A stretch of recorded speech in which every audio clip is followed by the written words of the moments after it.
Good morning and welcome in, everybody. Before we get into this morning's update, which it's going to be a real quick 5 to 7 minutes, as I have to get my son to speech therapy by 11 at the school, and then at 12 he's got food therapy. So I want to go over real quickly here because I don't have time to do a live, but I wanted to give you this information. First, good morning. 10:36 a.m. Eastern Standard Time on this Wednesday, August 6th, 2025.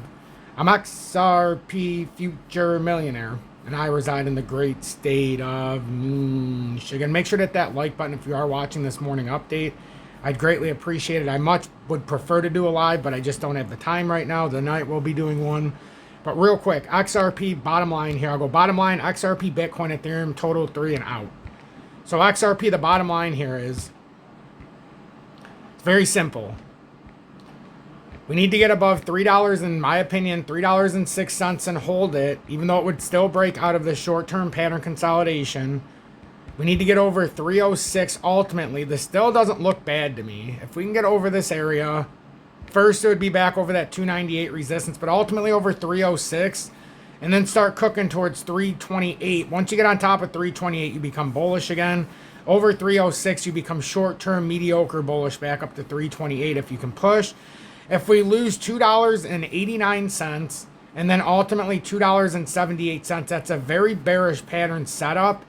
And if it falls through there in the real time, it's up to 278 from 273 yesterday. Your technical target would be confirmed down to 228, but we do have a fair value gap at 250. So we need to push out of 298 resistance and ultimately get above 306 to start pushing 328 and further. So that's XRP about as quickly as I can go through it. Bitcoin right now is at 114.2. Again, hasn't fallen through any of the major support structures.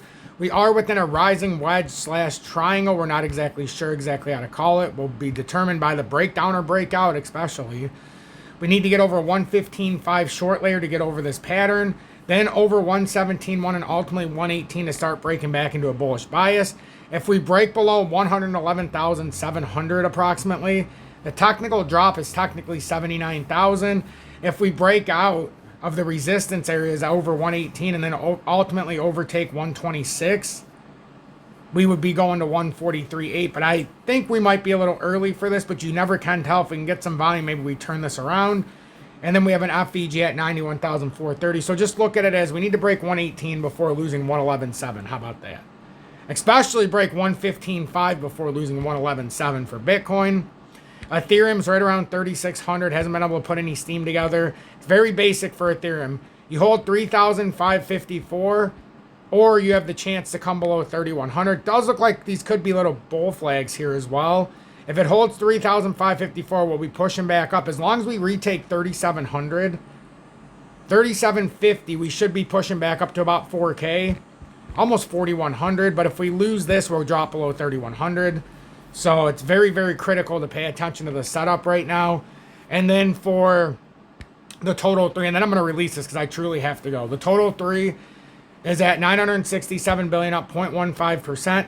We need to get back over and hold. First area we need to get back over is this 970 billion, but ultimately we need to break over 998 billion to start pushing up, you know, towards that 1.1, 1.2 billion, and then much further towards the 1.25 if we can start pushing.